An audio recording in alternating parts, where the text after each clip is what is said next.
प्रिय विद्यार्थियों, नमस्कार और बहुत बहुत धन्यवाद आपके अच्छे कमेंट्स के लिए। मैं आप लोगों के लिए अनवरत प्रयासरत हूँ अच्छी क्लास के लिए और कोशिश कर रहा हूँ कि आपको अच्छा मटेरियल सब्जेक्ट से रिलेटेड आपको उपलब्ध हो सके और आप लक्ष्य को प्राप्त कर सकें। आज मेरा इसी क्रम में आज का जो टॉपिक है वह है विवाह के प्रकार। ठीक है, विवाह के प्रकारों का आज हम अध्ययन करेंगे बड़ी गहनता से और हर टॉपिक को गंभीरता से लेना अपनी आदत होनी चाहिए। तो इस प्रकार हम आज का टॉपिक शुरू करते हैं। कौन सा? विवाह के प्रकारों के बारे में। देखिए, विवाह टॉपिक रह जाएगा अपना क्या? विवाह के प्रकार। तो पहले अपने विवाह के प्रकार जाने, इससे पहले विवाह के उद्देश्य देख लेते हैं कि विवाह क्यों किए जाते हैं, विवाह का उद्देश्य क्या है। तो मुख्यतः 3 उद्देश्य जो धर्मशास्त्रों में बताए गए हैं। नंबर फर्स्ट जो मुख्य उद्देश्य है संतान उत्पत्ति के लिए, जिसको अपन कहेंगे संतानोत्पत्ति के लिए। संतानोत्पत्ति के लिए विवाह करना है। ठीक है। दूसरा उद्देश्य है यज्ञ संपन्न करवाने के लिए।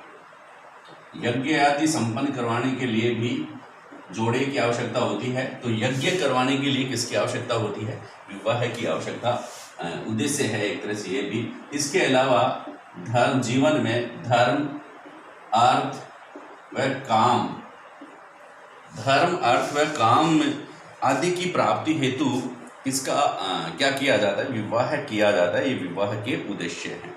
ठीक है। तो सर्वप्रथम अपन बात करें विवाह की, थोड़ा सा व्यवस्थित कर लेते हैं विवाह के इस चैप्टर को कि क्या पढ़ें और क्या छोड़ें। तो पहले मैं आपको बता देता हूं कि विवाह प्रथा सर्वप्रथम स्थापित की। विवाह प्रथा की, विवाह करना ही है, विवाह की है कि प्रथा स्थापित की। विवाह प्रथा के बारे में 2 बात अपन पढ़ेंगे।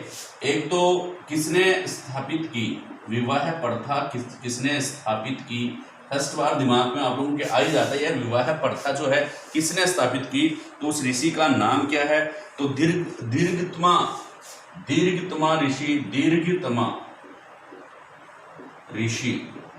दीर्घतमा ऋषि जो होता है वह विवाह प्रथा उन्होंने स्थापित की है, दीर्घतमा ऋषि ने। ठीक है, दीर्घतमा ऋषि ने विवाह प्रथा स्थापित की और इसमें जो सुधार प्रस्तुत किए वे, उस ऋषि का नाम है औद्दालिक। इस प्रथा में सुधार किए कौन से? औद्दालिक ऋषि ने। ये ध्यान रखना। 2 बातें अपन एक बार वापस में बता रहा हूं कि टॉपिक की शुरुआत अपन कर रहे हैं। तो विवाह प्रथा स्थापित किसने की है? दीर्घतमा ऋषि ने। किसने किया भाई? दीर्घतमा ऋषि ने। दीर्घतमा, विवाह दीर्घ होते हैं, दीर्घ उद्देश्य के लिए होते हैं। तो दीर्घतमा ऋषि ने विवाह प्रथा स्थापित की है और इस विवाह प्रथा में क्या क्या सुधार अपेक्षित थे वो किए हैं, प्रस्तुत किए हैं किसने? औद्दालिक ऋषि ने। तो 2 महत्वपूर्ण बातें आप लोगों ने याद करनी है। अब मैं कुछ फैक्ट्स की आपके सामने चर्चा करूंगा जो एग्जाम की दृष्टि से महत्वपूर्ण हो सकते हैं। विवाह के प्रकारों में अपन जानेंगे, लेकिन कुछ फैक्ट्स पहले मानेंगे। कुछ फैक्ट्स के बारे में अपन जानेंगे कि आपको पता है फैक्ट फाइल में आप लोगों को बता देता हूं कि फैक्ट फाइल में क्या क्या आप लोगों को ध्यान में रखना है। तो पहली बात तो क्या है? विवाह कौन सा संस्कार है? तो मैं एक लाइन में लिखूंगा, विवाह 15वां संस्कार है। जो 16 संस्कार है उसमें 15वें नंबर का संस्कार कौन सा है? विवाह संस्कार है। विवाह संस्कार किस नंबर पे आता है? 16 संस्कारों में 15वें नंबर पे। कहते हैं विवाह के बाद मरना ही बाकी रह जाता है, यानी कि 16वां संस्कार बाकी रह जाता है। वह कौन सा है? अंत्येष्टि संस्कार। कौन सा संस्कार? अंत्येष्टि संस्कार जो होता है वह बाकी रह जाता है। और 15वां संस्कार है विवाह संस्कार। विवाह संस्कार 15वां संस्कार है, ये ध्यान रखना। तो नेक्स्ट बात, ये जो 16 संस्कार थे, इन 16 संस्कारों का उल्लेख अपन में बता देते हैं। 16 संस्कारों का उल्लेख जो किया गया है वह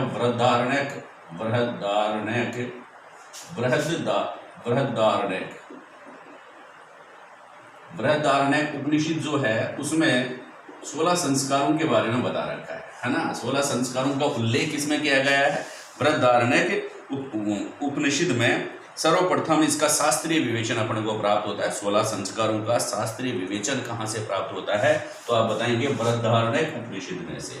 किसमें से?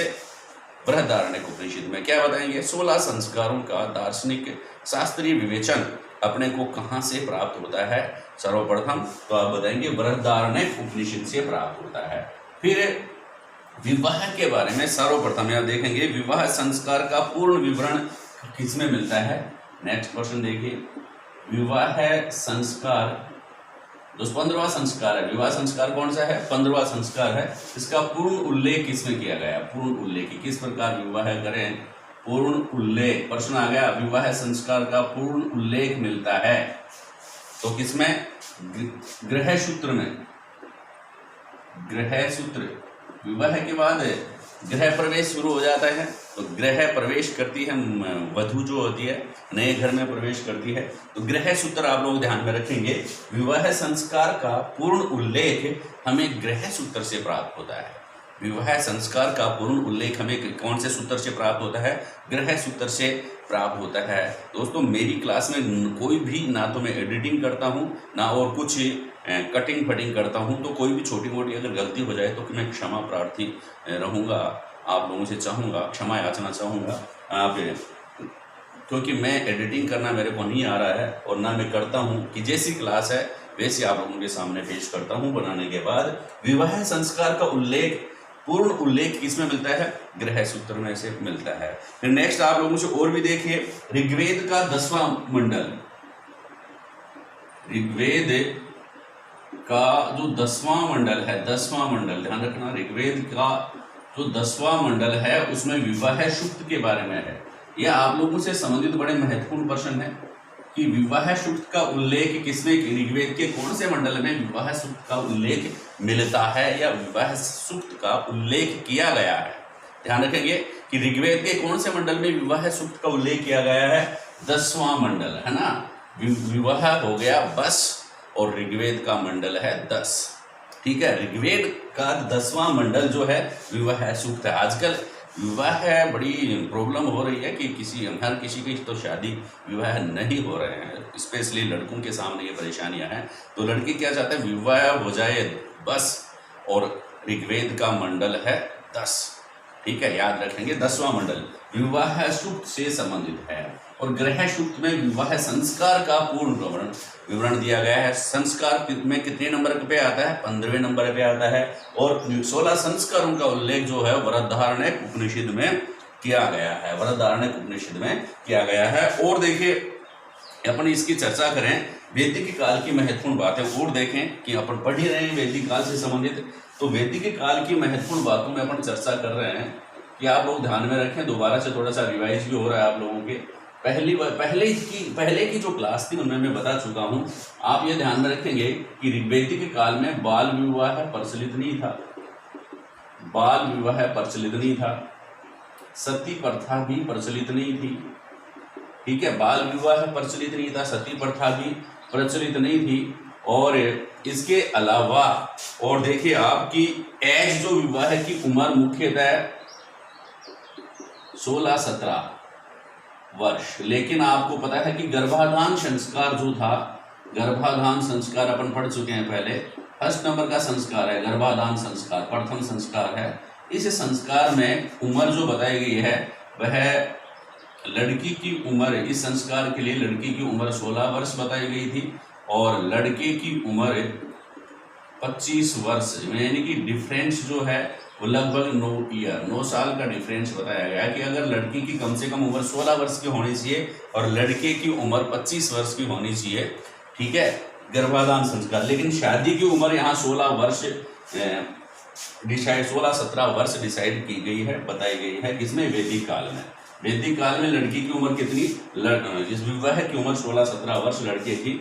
अब और ध्यान में रखिए इस बात को कि वैदिक काल में एक पत्नीय प्रथा प्रचलित थी। एक पत्नी, प्रारंभ में ऋग्वेदिक काल में पत्नी, एक पत्नी रखते थे और कुछ राजा महाराजा बहुपत्नी, बहुत सारी पत्नियां भी रखते थे। बहुपत्नी पद्धति भी राजा महाराजाओं में प्रचलित थी।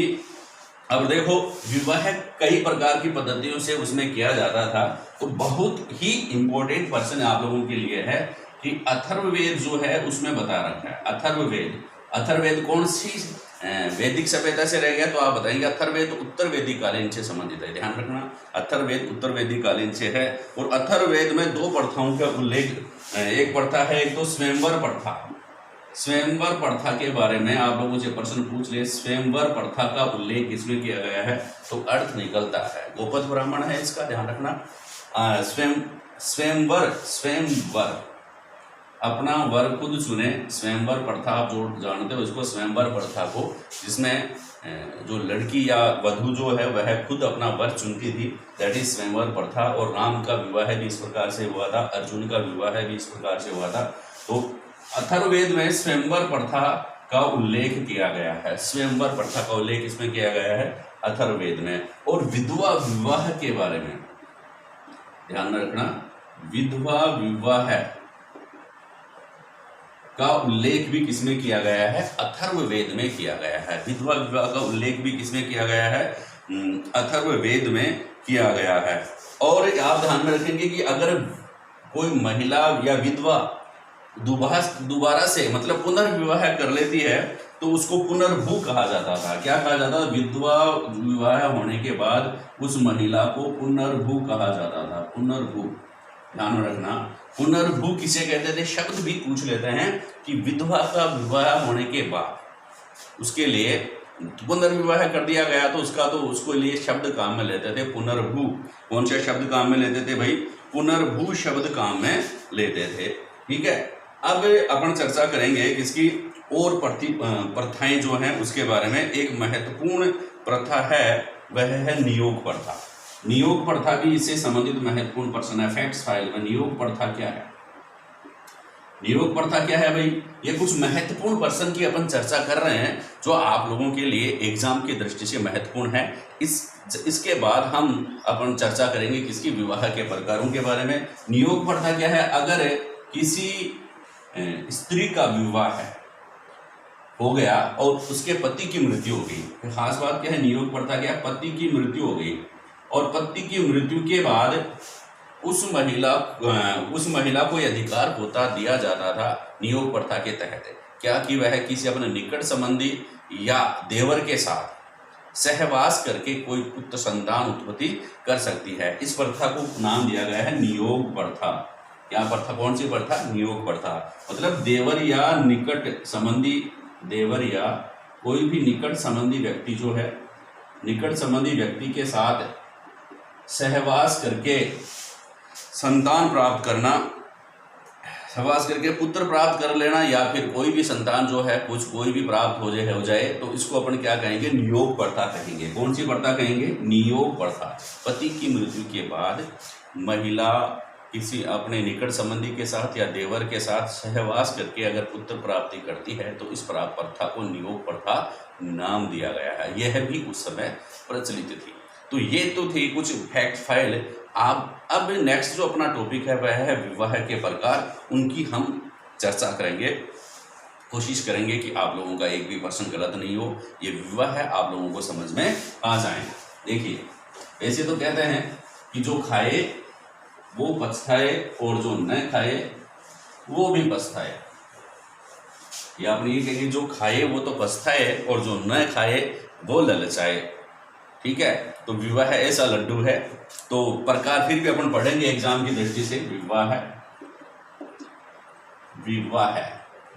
को मैं आपको दो भागों में डिवाइड करके बताऊंगा कि एक तो प्रशंसनीय विवाह है। वैसे विवाह के कितने प्रकार हैं भाई, 8 प्रकार। कितने प्रकार हैं, 8 प्रकारों के बारे में वर्णन किया गया है। गृह सूत्र जो है या धर्मशास्त्रों में विवाह के 8 प्रकारों के बारे में बताया गया है। कितने प्रकारों के बारे में, 8 प्रकार के। मैं इनको दो भागों में डिवाइड कर रहा हूं। एक तो प्रशंसनीय विवाह है, कि अच्छे विवाहों की श्रेणी में आता है प्रशंसनीय विवाह है। पहले इनको प्रशंसनीय विवाह माना जाता था, आजकल भी माना जाता है नहीं, ये अलग बात है।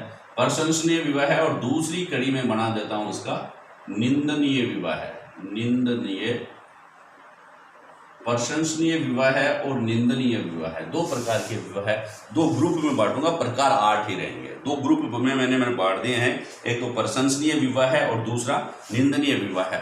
तो पहले अपने सामने बात आएगी कि क्या नाम की संबंधित कौन कौन से विवाह है। प्रश्न क्या आ जाएगा, निम्नलिखित में से कौन सा विवाह का प्रकार नहीं है। एक तो ये, फिर दूसरा तरीका इसका पूछा जाता है कि विवाह की डेफिनेशन देके आप लोगों से पूछ लेते हैं कि यह कौन सा किस प्रकार का विवाह है। तीसरी संभावना आप लोगों से पूछी जाती है कि एक तरफ विवाह का प्रकार और दूसरी संबंधित उससे संबंधित बातें देकर के आपको तुलनात्मक पूछा जाता है कि इसको संतुलित कीजिए या ABC जो कॉलम है उसको मैनेज कीजिए, बैलेंस कीजिए। तो यह है प्रश्न, महत्वपूर्ण प्रश्न 3 प्रकार से आप लोगों से पूछे जा सकते हैं। तो पहला आप लोग ध्यान रखें विवाह के प्रकार में, तो सबसे पहले जो अपन दे रहे हैं उसको कहेंगे ब्रह्म विवाह है। ब्रह्म विवाह है, ठीक है, ब्रह्म विवाह है, आप लोग ध्यान में रखेंगे। और ब्रह्म जी क्या है, देव है, देवता है, तो देव विवाह है, दूसरा विवाह हो जाएगा ब्रह्मदेव। ब्रह्मदेव देव विवाह हो गया। तीसरा विवाह मैं आपको बताऊंगा आर्ष विवाह है, यह भी प्रशंसनीय विवाह है। और चौथे प्रकार का जो विवाह है वह है प्राजापत्य विवाह है, प्राजापत्य विवाह है। तो 4 प्रकार के विवाह है तो हैं प्रशंसनीय, ठीक है। फिर है निंदनीय विवाह है। निंदनीय विवाह में देखिए आप कौन कौन से हैं। नंबर 1 आसुर विवाह है। चलो इसमें मैं थोड़ा सा चेंज कर देता हूं, पहले अपन चलते हैं गांधर्व विवाह में। गांधर्व विवाह है। नेक्स्ट है आसुर विवाह है, ठीक है। नंबर 3 है राक्षस विवाह।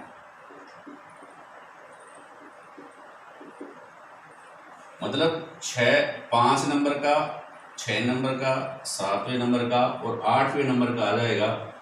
इधर राक्षस के बाद पेशाच विवाह है या पिशाच विवाह है भी इसको आप कह सकते हो।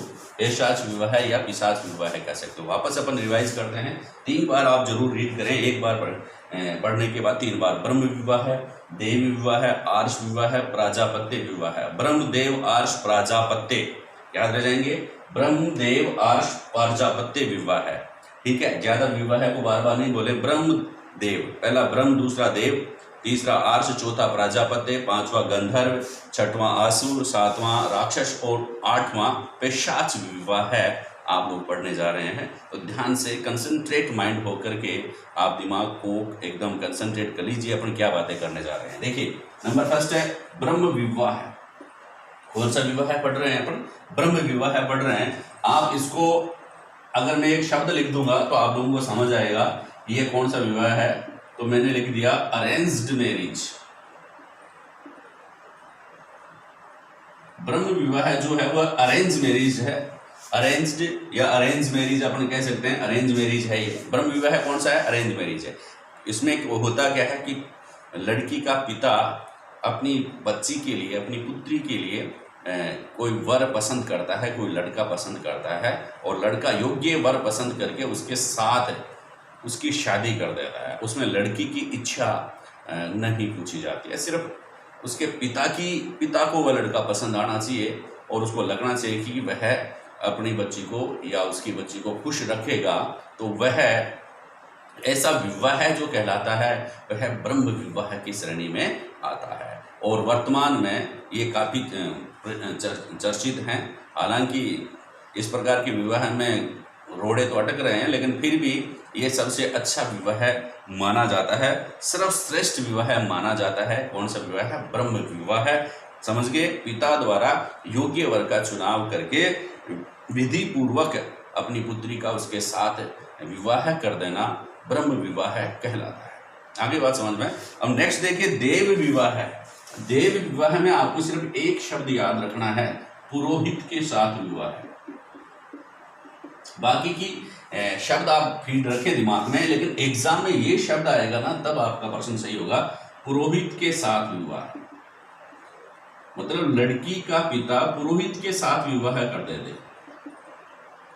मतलब क्या होता था पहले पुराने जमाने में कि पुरोहित के ज्ञान से प्रसन्न होकर, उसकी यज्ञ कला से प्रसन्न होकर वह अपनी पुत्री का विवाह उसके साथ कर देता था कि ये बहुत ज्ञानी है, बहुत जिसको कहते सिद्धि प्राप्त है। तो पुरोहित के साथ वह पिता अगर किसी अपनी पुत्री का विवाह कर देता था तो इस प्रकार का विवाह देव विवाह की श्रेणी में माना जाता था, जो शायद आजकल इतना प्रसिद्ध नहीं है और मैं इसको ज़्यादा प्रशंसनीय नहीं मानूंगा कि पर है, बता रखा है कि बुक्स में इसको भी प्रशंसनीय माना गया है धर्मशास्त्रों में, पुरोहित के साथ विवाह होना। फिर आर्ष विवाह है। आर्ष विवाह आप ध्यान रखेंगे कि आप लोगों को अगर पर्यायवाची शब्द याद हैं आर्ष के, आर्ष किसका पर्यायवाची शब्द है तो गाय व बैल जो होते हैं उनका पर्यायवाची शब्द है, तो वैसे याद हो जाता है। इसमें मुख्य शब्द आप लोगों के लिए है गाय व बैल, ये ध्यान रखेंगे गाय बैल, ठीक है। मतलब इसमें होता क्या था कि कन्या के पिताजी को एक गाय व एक बैल मिल जाने के बाद ही वह अपनी पुत्री का विवाह करता था, जिससे कन्या एक गाय व एक बैल प्राप्त कर लिया उसके साथ, मतलब गाय व बैल लेकर के अपनी लड़की किसी का विवाह करना क्या कहलाता था, आर्ष विवाह कहलाता था।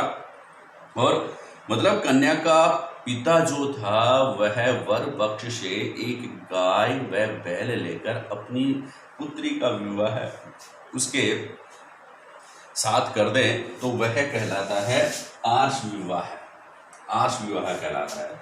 और प्राजापत्य विवाह यह भी अच्छे विवाहों की श्रेणी में आता है। प्राजापत्य विवाह भी किसकी श्रेणी में आता है, आदर्श विवाह की श्रेणी में आता है प्राजापत्य विवाह। इसमें होता क्या है कि जो लड़की का पिता पहले अपने योग्य वर का चुनाव करता है, फिर वर की पूजा करने के बाद पूजा करता है और अपनी लड़की का विवाह उसके साथ कर देता है, ठीक है। तो मतलब इसमें क्या है, वर की पूजा करने के बाद वर की पूजा करता है इस विवाह में कौन, लड़की का पिता वर की पूजा करता है और अपनी लड़की का विवाह उसके साथ कर देता है, तो इस प्रकार का विवाह कहलाता है प्राजापत्य विवाह। कौन सा विवाह कहलाता है, प्राजापत्य विवाह कहलाता है। अब अपन चलेंगे कुछ निंदनीय विवाहों की बात करेंगे, जो पसंद आए वो सिलेक्ट करना आप लोग कि कौन सा विवाह आप लोग करना पसंद करेंगे। तो ये है गांधर्व विवाह। कौन सा विवाह है भाई, गांधर्व विवाह है। इसको लव मैरिज भी आज आप कहते हैं, लव मैरिज, ठीक है। लव मैरिज जो है वह एक तरह से गांधर्व विवाह है प्राचीन समय का। इसमें क्या होता है भाई, लड़का लड़की जो होते हैं वो पहले शादी से पहले एक दूसरे को पसंद कर लेते हैं, वह शारीरिक संबंध स्थापित कर लेते हैं, उसके बाद में शादी करते हैं, तो इस प्रकार का विवाह कहलाता है गांधर्व विवाह कहलाता है। मतलब लड़के लड़कियों में प्रेम हो जाना, लव मैरिज हो जाना और वो शारीरिक संबंध बना लेना आपस में और फिर शादी करना, दैट इज गांधर्व विवाह या लव मैरिज, जो निंदनीय विवाह की श्रेणी में माना जाता था और लगभग माना जाता है। हालांकि वर्तमान में इसका थोड़ा जोर बढ़ा है लव मैरिज का, और परिणाम भी दोनों ही प्लस माइनस में आते हैं। नेक्स्ट अपन चर्चा करेंगे आसुर विवाह की। आसुर विवाह भी निंदनीय विवाहों की श्रेणी में आता है। क्या करें कि किसी के ज़्यादा लड़कियां हैं, आजकल हो रहा है, मैं कई बार सुनता हूं कि किसी व्यक्ति ने अपने लड़की का मूल्य ले लिया है और फिर विवाह करता, कुछ रुपये पैसे लेकर के अपनी लड़की का विवाह किसी वर के साथ, किसी लड़के के साथ करना, तो वह कहलाता है आसुर विवाह। तो यह है आसुर विवाह की श्रेणी में आता है। क्या लिखेंगे, कन्या का पिता वर पक्ष से निश्चित मूल्य प्राप्त होने के बाद अपनी लड़की का विवाह उसके साथ करता है, वर के साथ करता है। यह विवाह जो है वह क्रय विक्रय प्रणाली पर, मतलब परचेजिंग, आसुर विवाह हो गया क्रय विक्रय प्रणाली वाला विवाह है। क्रय विक्रय, क्रय विक्रय में क्या होगा कि अपन लड़के का क्रय नहीं करते हैं, उसमें क्या है कि एक तरह से, हाँ मान लीजिए कि जो लड़की कन्या का पिता जो होता है वह एक निश्चित मूल्य वर पक्ष से लेता है,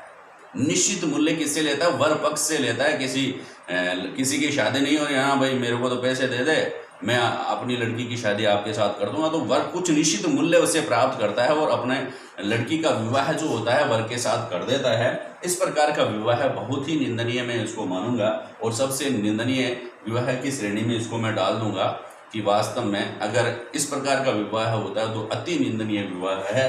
तो इसको अपन विवाह कहेंगे आसुर विवाह कहेंगे, आसुर, ठीक है विवाह। फिर है राक्षस विवाह। आप इसको रावण विवाह भी अगर याद करने के लिए लिख सकते हैं तो लिख लीजिए, सिर्फ याद करने के लिए रावण विवाह है। हालांकि रावण के बारे में मैं इतनी सारी बात नहीं बता पाऊंगा, नहीं कहूंगा, लेकिन याद करने के हिसाब से रावण विवाह अगर याद करेंगे तो जल्दी याद हो जाएगा। मतलब किसी लड़की का अपहरण करके उसके साथ शादी करना, ठीक है, किसी का अपहरण करके उसके साथ शादी करना कौन से विवाह की श्रेणी में आता है? राक्षस विवाह की शादी में आता है। तो किसी लड़की का अपहरण क्यों किया जाएगा भाई? उसकी इच्छा के विरुद्ध, वह इच्छा नहीं व्यक्त करेगी उसके साथ शादी करने के लिए, तब वह उसका अपहरण करेगा, है ना। तो लड़की की इच्छा के विरुद्ध, ये फैक्ट है, इसमें एक बात इसमें ऐड करनी है। हो सकता है इच्छा भी हो लड़की की तो, लेकिन उसके घर वाले सहमत नहीं हो, है ना, तो उसको अपने राक्षस विवाह की श्रेणी में नहीं लाएंगे। राक्षस विवाह की श्रेणी में किस कंडीशन में आएगी कि कन्या की इच्छा के विरुद्ध शक्ति का प्रयोग करके या बल का प्रयोग करके उसका अपहरण करके फिर क्या करना है भाई? उसके साथ शादी कर लेना राक्षस विवाह की श्रेणी में आता है। विवाह कर लेना राक्षस प्रवृत्ति का विवाह ये माना जाएगा। अगर आप जबरदस्ती या बलपूर्वक शादी उसके साथ करते हैं, उसके साथ बलपूर्वक संबंध बनाते हैं, तो राक्षस विवाह कहलाता है। फिर पेशाच या पिशाच विवाह जो होता है इससे भी घोर निंदनीय की श्रेणी में आता है। पेशाच विवाह, इसमें क्या होता है कि इसमें आप बेहोश पागल कन्या जो होती है, कोई बेहोश लड़की है या पागल लड़की है, पागल कन्या है, बेहोश कन्या, पागल कन्या या बेहोश करके मतलब घायल कन्या, पागल कन्या, सोती हुई कन्या, है ना, और बेहोश करके किसी के साथ धोखेबाजी करके उसके साथ शारीरिक संबंध बनाना, वह कहलाता है पेशाच विवाह। वह कौन सा कहलाता है? पेशाच विवाह कहलाता है। तो दोस्तों ये कुछ महत्वपूर्ण विवाह के प्रकार थे, आप लोग ध्यान में रखेंगे किस प्रकार से कौन कौन से 8 प्रकार के विवाह हैं। आप लोगों के कैरियर में बनाने में ये सहायक रहेंगे और आप लोगों को लक्ष्य प्राप्ति में आसानी रहेगी। इसी कामना के साथ दीजिए मुझे इजाज़त, नया टॉपिक आप लोगों के लिए लेके आएंगे। दोस्तों पसंद आ रहा है तो लाइक ज़रूर करें, शेयर ज़रूर करें, कमेंट्स बॉक्स में लिखें जो चीज़ आपको याद नहीं हो रही है, जिस चीज़ में आप कठिनाई महसूस कर रहे हैं, वो उसका प्रमाणिक ज्ञान और याद करवाने की टेक्निक के साथ मैं आपके साथ लेके आऊँगा। धन्यवाद मेरा यूट्यूब चैनल देखने के लिए। Like, subscribe and share. Thank you.